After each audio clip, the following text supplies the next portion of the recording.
Are you a real estate investor looking to sharpen your skills or a newbie looking to become one? You're in the right place. Welcome to Where Should I Invest? Real Estate Investing in Canada with your host, Sarah Larbi.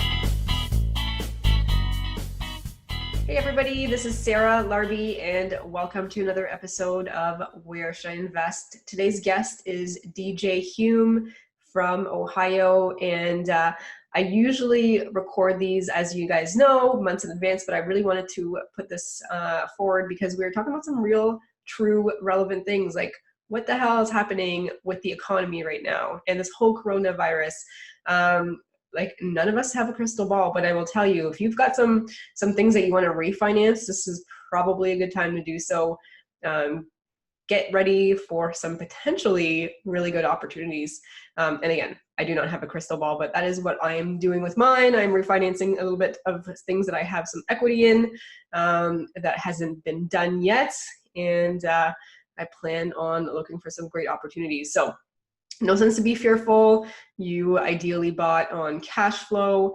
If your tenants do not pay, it's a little bit tough because if you got a ton of properties and all of a sudden your tenants aren't paying because Trudeau or whoever is telling everybody that, you know what, don't worry, we'll give you support. I'm hoping that they give support to you guys that are also mortgage holders, not just tenants. I don't know who said that they don't have to worry about paying their rents, but let's just hope that April 1st, this is not a shit show. So on that note, guys, this is still a good opportunity and it will pass at some time. And, it sucks, but in all crappy opportunities or in all crappy situations, there's pretty good opportunities that you can get out of it. So buy on cash flow. Cash flow will help you have a reserve fund, 3 to 6 months minimum.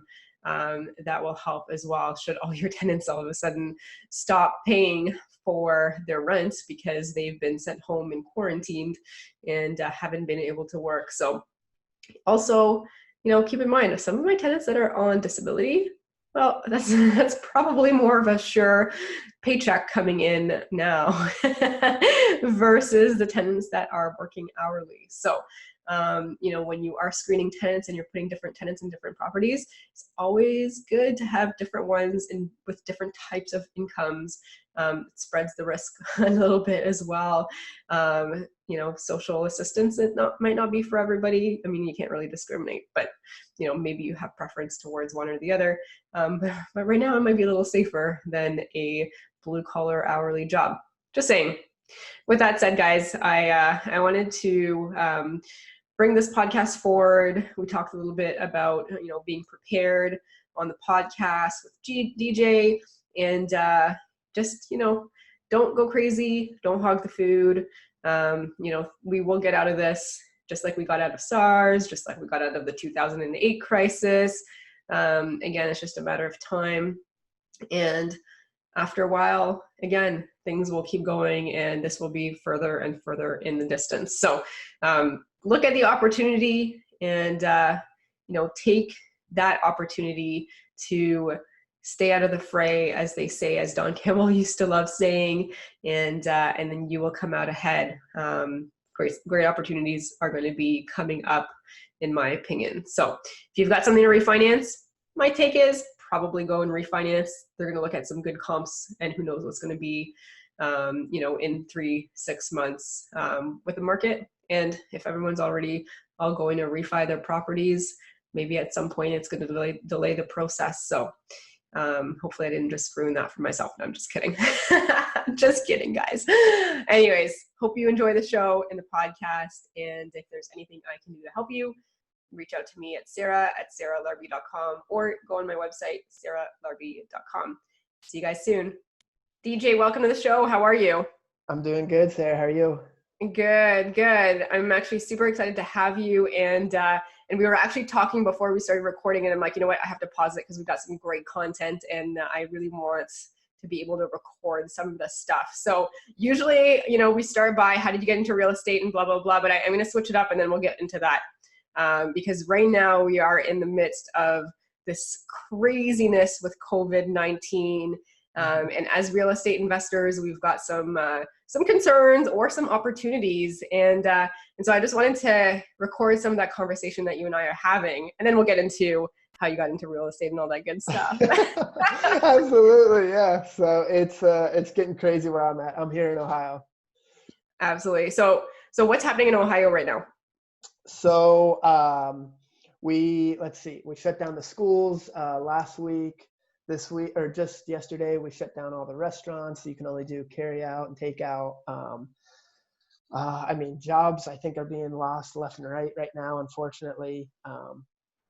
For example, my girlfriend, she works in a hotel, and they just let go about 85% of their salary staff. Wow. So there's all kinds of things going on right now. So can't really make of it because we're so early in all of this going on. But we'll see what happens.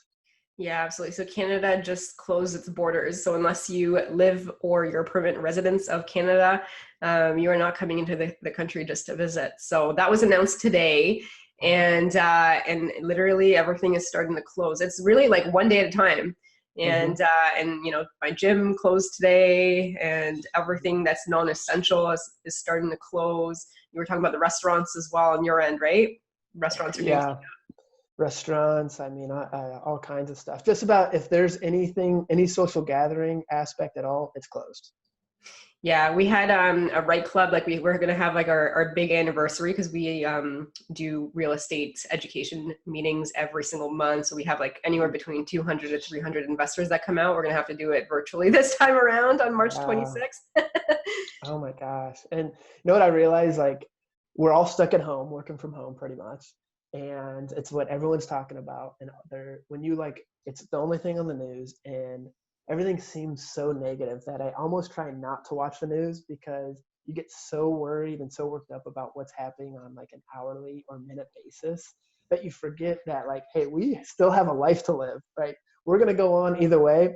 And then we still need to like refocus on, what my job is or my real estate. I need to stay focused on that. I'll stay in tune with that, but like, I can't let that consume my life right now. Yeah, it is pretty hard too, as like we're talking about it on the podcast. you're gonna hearing it probably from your family when they call you, and we're all, hibernating in a way at home, and everyone's kind of afraid to be in social settings or even just do anything really. So at some point, like I don't think it's so bad yet. I think it's still going to get worse before it gets better, unfortunately. Yeah, unfortunately, like I don't know, but just my feeling on all of this is that we are at the infancy of a lot of things that are, a lot of dominoes that are about to fall. And, people getting sick is just going to be one of many other dominoes. Yeah, absolutely. Because I don't even think, because we have the flu every year, it's just a really bad flu. And, granted, like more people are dying, it's unfortunate, but everything around it scares me more. The whole economy and businesses getting affected. I still work full time, and we've completely reduced our forecast like dramatically, and our businesses and their customers, they're sending everybody home. So like this is a bigger economic issue, and the longer it goes on for, the worse it's going to get. Yeah. The economy is built off of transactions at the end of the day, and almost overnight that has pretty much stopped, right? No one is doing any transactions. Any deals you had in the pipeline have probably stopped. Everyone's focused on this. So it takes a while for the economy to actually catch up to what's happening now. So I'm afraid to see what's going to happen in 2, 3, 6 months from now when we all get caught up with this. Yeah, absolutely. And I was talking to some investors as well, because it's also important to look at we are in real estate. We're talking about real estate, and this podcast is on real estate and what to do as a real estate investor, or how to plan for these types of things. And you were saying that you planned for something like this all along. And so I want to talk about that. But, this could be a great opportunity before things get too crazy and out of hand to go and refinance, if you can refinance before things get more difficult. Like I know they're already super bogged down. I was texting with my mortgage broker because I'm doing a couple of refis right now. And she's like, it's probably going to take like a little bit extra time. Like we're looking at 3 weeks instead of maybe 1 just to get somebody out there. Everyone's got the same idea.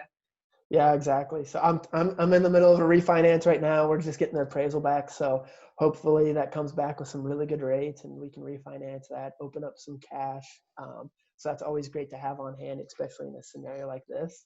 But you mentioned about, the potential of what could happen in real estate in the coming months and the economic opportunity for us investors.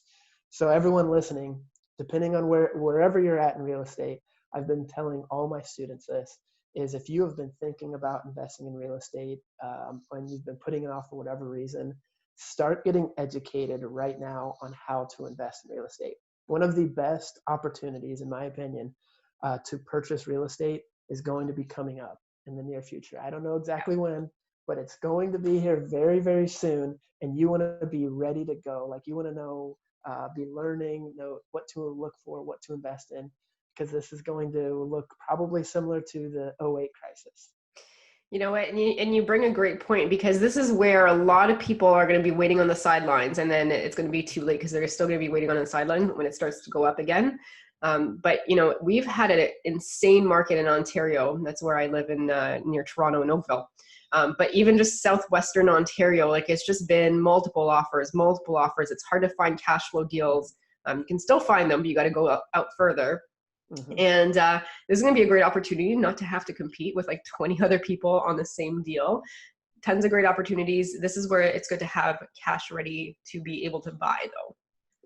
Yeah. Warren Buffett said it best. He said, "Be greedy when others are fearful." So I'm just we're being patient. We're still looking at properties. We're not ready to pull the trigger just because we don't know what's going to happen. But we're still actively looking at properties, making relationships, setting those seeds. So when something does happen, there are going to be a lot of people that have to sell because they did a deal that they shouldn't have. They paid too much. They don't have the cash flow. And us as investors, this is an opportunity to capitalize on that. Yeah, absolutely. Because I think regardless, though, like, whatever happens, this is probably, we're going to feel it a little bit more than SARS. And I don't, '08, we didn't actually feel it as much as you guys in Canada. But it's going to be interesting to see what happens, because we're going to be in quarantine for, I don't know, maybe another little bit, and then it's going to go away. But the economy and the effects of that is still going to stay. And so, what is that going to look like? And I think if you bought on the fundamentals, and if you bought on understanding, how to run the cash flow numbers and low vacancy rates, where there's supply and demand that work for you and in your market that you're in, it's a lot better than having somebody say, I'm going to buy a $500,000 condo and have to pay a tenant to rent it for another $500 out of my own pocket. So that's speculation. And unfortunately, this is where a lot of people get hurt at this point in time. Yeah. That is kind of what I've built. My last 4 years of investing in real estate has all been built off of really running worst case scenario first. And I've been preparing for something like this. You can never be all the way prepared for it because you don't know what to expect. But I've known at some point the market has to tip, and we're right there, which is okay. And there might be some investors that are really worried about there because they bought too high. But for me, I'm thinking all my properties, I not only have 6 months worth of reserves sitting there, so if it goes to zero, I can pay out of my reserves for the next 6 months. But not only that, I just need to keep a 50% vacancy in all of my apartments, and I can still have the tenants pay for all the expenses and hold that property. Because when we contract in a market like this, it's all about who can keep your assets at that point. Yeah, no, absolutely. And having reserves per property or per asset is going to help you, because at some point, especially in this, and no one would have really predicted that it would be, so there's always ups and downs, right? But a downward cycle, and at the same time, everybody is in quarantine. Like, I don't know if anyone could have actually predicted that the tenants may not be able to pay as well because they cannot go to work physically everywhere globally. Yeah. Potentially, and then a market crash. Yeah, I could have never guessed it, right? All these people losing their jobs all at once. That's not something you could ever predict. We just see this in movies, but we'll never be able to predict the future. But the goal is to just be prepared to the best of our ability. Absolutely. So that's what we focused on. That's why I think that we're all worried on what's going to happen, but I still have enough cash flow to cover everything, be at 50% occupancy. So we'll see what the future holds. That's but it's good that you've actually ran those numbers and you're like, if I have 50% occupancy, I'm still able to cover everything. Because not a lot of people can say that. Yeah. That was the big thing, is, what if, like, how many tenants do I need to actually get in here just to pay the bills? That's one of the biggest things I need to know. Because Hmm. unfortunately, like, even when I started with single families, I always thought, okay, my bills are $700 on this property. If I make $800, I'm killing it. And unfortunately, you're dependent on one tenant, and when that tenant leaves, and you only have a small margin, when that tenant leaves, you're stuck paying that bill. And that's not why you got into real estate to begin with. So I think when you run a property in the standpoint of when you purchase it, what's the worst case scenario? What could happen? And you have enough cash flow to cover all that. I mean, that's where I really think that it's so important for investors to understand how to do that before they even get into real estate, because you just start purchasing properties and you might be on the right track in a good market. And you might have been doing really well, but then one little blip on the radar like this, Hmm. and it all comes crumbling so fast. Yeah, absolutely. I mean, it's unfortunate, but I would just say at the end of the day, like, I don't think it's necessarily a time to panic. I wouldn't say Mhm. panic yet. Anyways, like, if it lasts a year, and maybe it's going to be a lot worse if everyone's Yeah. for a year. But if it's a few weeks, Hmm. in 5 years, we'll look at it as like a little blip in the system and something that we went through, that we learned from, and some of us may have some great opportunities in Hmm. times like this to invest and to Yeah. buy a discounted pricing, or to buy some great opportunities, or get some something where there's more VTB opportunities, vendor take back. So there's tons of Hmm. good opportunities for those that go out and seek it. And fear is not your friend. Absolutely. I mean, the biggest thing, like here in the US, everyone's been coming together. And even so, I have a couple apartments that I'm renting right now. Luckily, I have tenants that are going into them, but I had this overflow of all these other people that were looking for properties. So I'm actually leveraging, opening up to people that I would consider my, competitors. I'm saying, hey, I have this slew of tenants that are looking for property. What do you need filled? Because everyone's going to be struggling. So I'm looking to help them out right now, and I think that will pay dividends, over the next coming months, years, whatever that is. Yeah, absolutely. Very true. So I want to take a step back now and just ask you about how you got started in real estate investing, and just dig into your background a little bit, because it seems like you've got yourself in a good spot Hmm. for the ups and for the downs. But how did this all come about initially? Sure. So a little bit of my background right now. So I'm 27 years old. I bought my first property, single family, when I was 23. But investing in real estate, started long before that for me.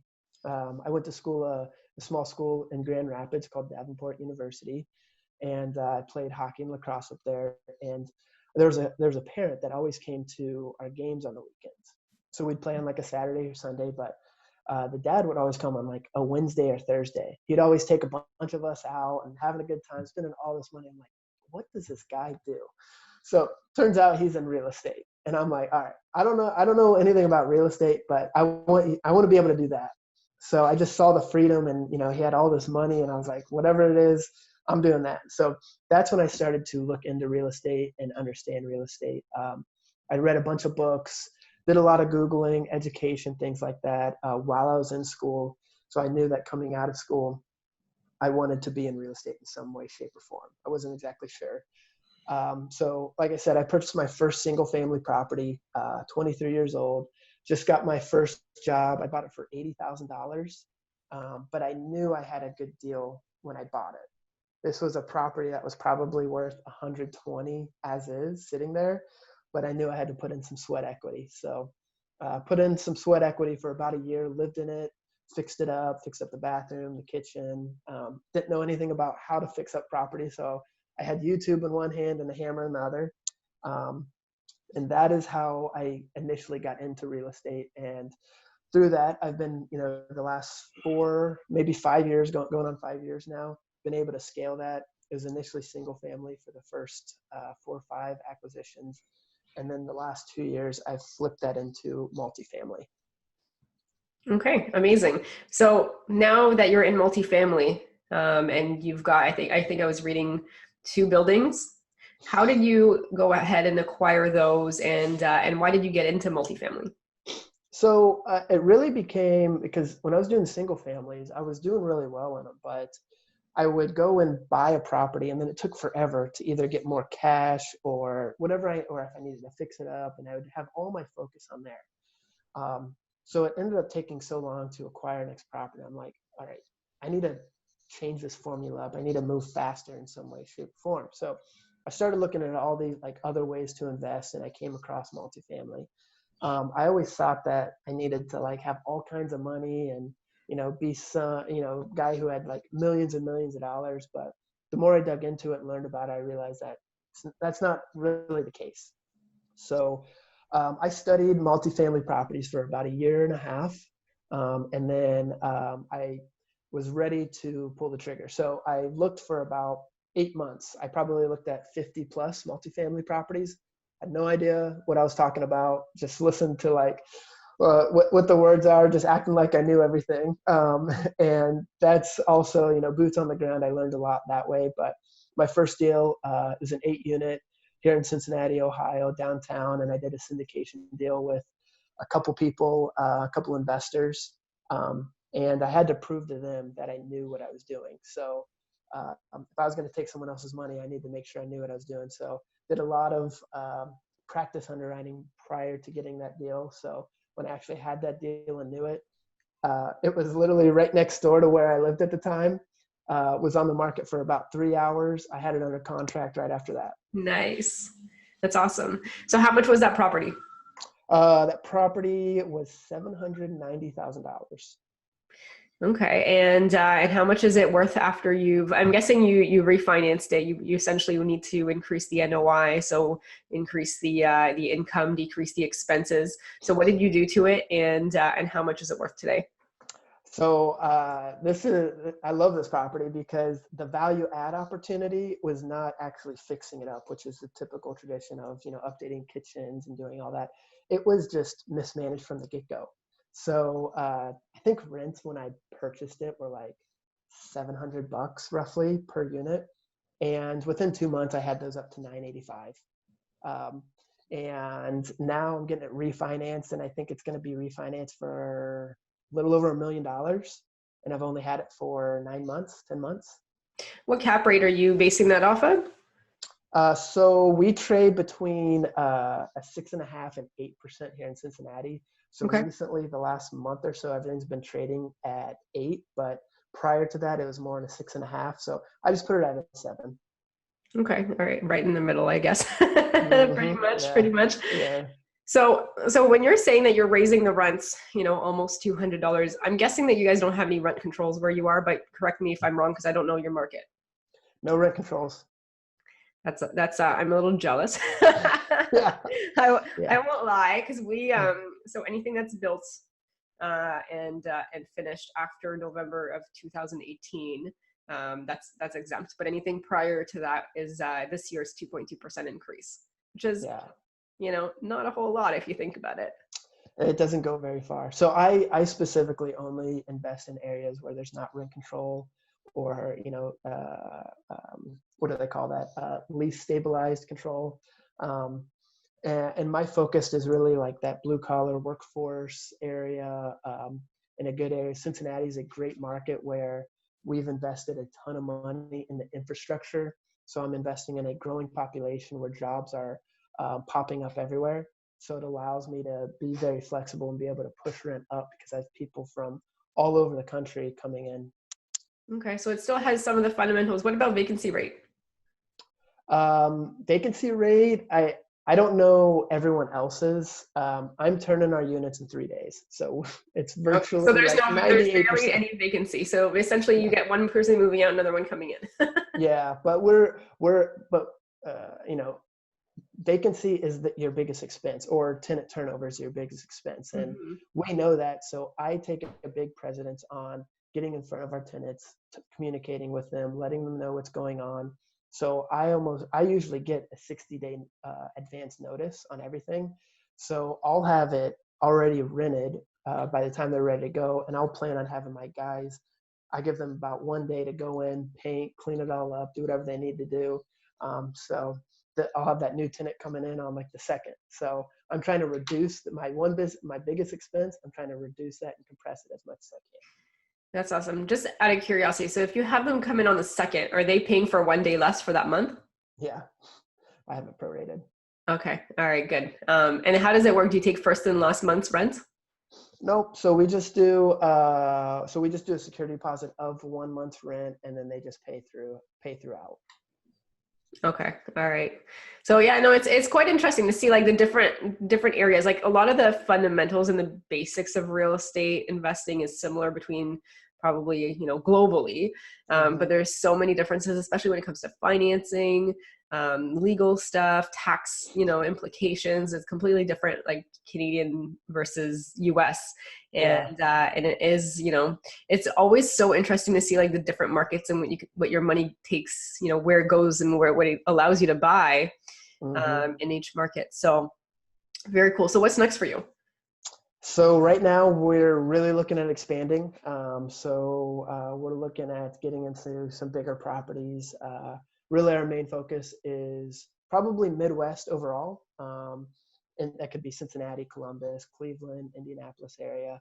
But we're looking at probably in the 25 plus units, being able to really expand that fast.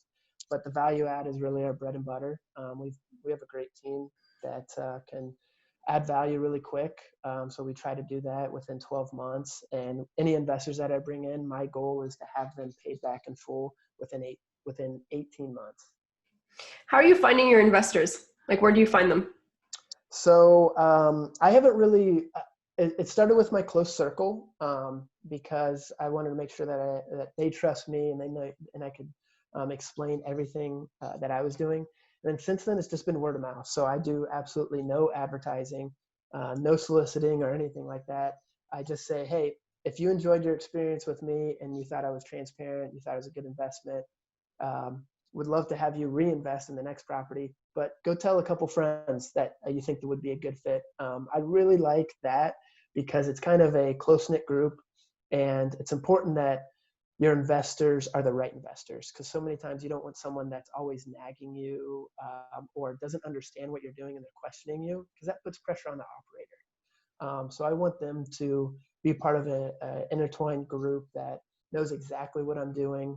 A lot of my investors are actually students that go through my course and know how I've started and my complete story. So it's a really good collaboration. That's amazing. That's great. I mean, there's so many different ways that you can find JVs, and there's different ways that you can set them up or, get money partners or do syndications. So it's, you got to find the right ones for you. Right. And not every single person is going to be the right fit. Like we have sometimes people that want a JV and I'm like, you probably want to be more hands-on for this project than I would like, or, there's always going to be the right fit for the right person. Yeah. And I love working with people that do want to be hands-on too, but like there's just different properties and different types of things for each, right? So yeah, I'd say probably for every 10 people that come to me that want to invest with me, I'll only let 5 in, just because the other 5, for whatever reason, I just don't think that there's a good fit, or typically they want to be really hands-on. And right now we have such a good team that's really like a well-oiled machine. I don't want to mess that up because we have such a big goal. My goal personally is to have 100 million in assets by 2030. So we have a big goal to reach. very cool. Awesome.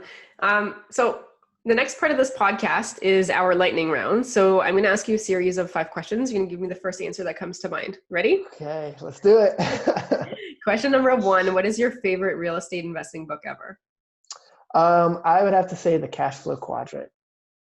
All right. Robert Kiyosaki, good book. Yeah. Number 2, your favorite podcast? My favorite podcast, I would say Grant Cardone's real estate podcast. All right. Question number 3, what is your favorite pastime? What do you do for fun when you are not working or doing real estate? So I am probably out playing with our dog. That's we'll take him to the park, do whatever we got to do. Very cool. Do you still work full time, by the way? No, so I quit my W-2 job about a year ago, So now Okay. I do some consulting, mostly startup healthcare consulting, just because I really enjoy it. It's a lot of fun, brings in a lot of challenges, but I just do that part-time. All right. Very cool. Question number 4. If you lost all of your money and your assets tomorrow, which is in this day and time, I mean, not you personally, but it is probably more likely in this, this uncertainty, how would you start again? I would probably start the exact same way. I start small, you build a great foundation, then you build off that foundation. You don't want to chew off, bite off more than you can chew. So I would definitely just follow that same path of starting small, getting some good cash flow, redistributing that cash flow back into more property. All right, awesome. And last question, if somebody has $50,000 and they want to get started, how would you recommend they spend it?